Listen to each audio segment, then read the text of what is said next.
Let us see how we can add and delete elements to the set. We can add elements to set or update existing ones. For that, we can use add, update, or union. We can delete elements from the set using different functions: pop, remove, discard, clear.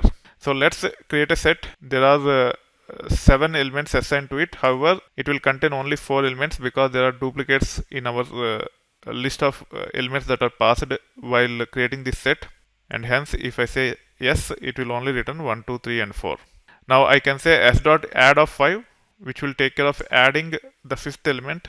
You can validate by saying yes here. If you want to get the help on add, you can just say s dot add question mark like this, and you should be able to get the help. Add an element to a set. That is what add will do.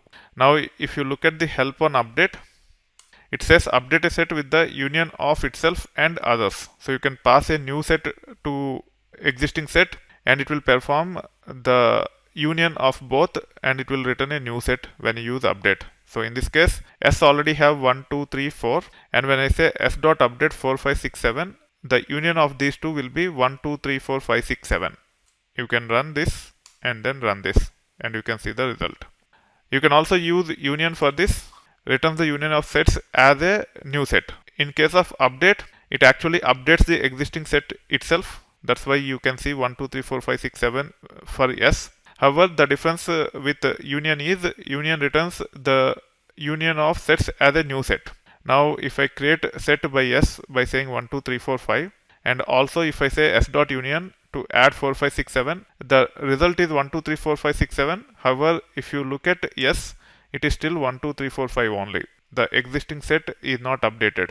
A new set is created when we say s dot union. That means we have to assign it to a different variable if you want to use this new set after union elsewhere. Now to delete elements, one of the functions you can use is s dot pop or set dot pop. You can get the help. Remove and return an arbitrary set element. It can return any element from the set. As of now, our s have 1, 2, 3, 4, 5. Now if I say s dot pop, it will just return one element. One is removed here, and you can actually validate. You are only seeing 2, 3, 4, 5 now. When it comes to remove an element from a set, it must be a member. So if you pass a valid member, it will just remove from the set. In this case, I am trying to remove 4 from our set, which contain 2, 3, 4, and 5. It is removed. You can validate by saying yes like this. We have 2, 3, 5. Now if I pass a non-existing element to remove, it will throw an error. It actually throws key error. You can see here 6 does not exist, and it is throwing keys error.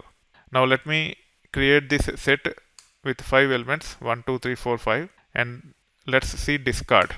Remove an element from a set if it is a member. However, if the element is not a member, it doesn't do anything. So the difference between remove and discard is if the element doesn't exist, remove fails, whereas discard, it will not fail. It just do nothing. Now I can say s dot discard of 4. S doesn't contain 4 now. 6 is not there as part of set S. However, if we run this, even though 6 is not there, it is not doing anything. You can validate our S. S contains 1, 2, 3, 5, which is our original set before running discard of 6 on top of that set yes. Now let's check the help on clear.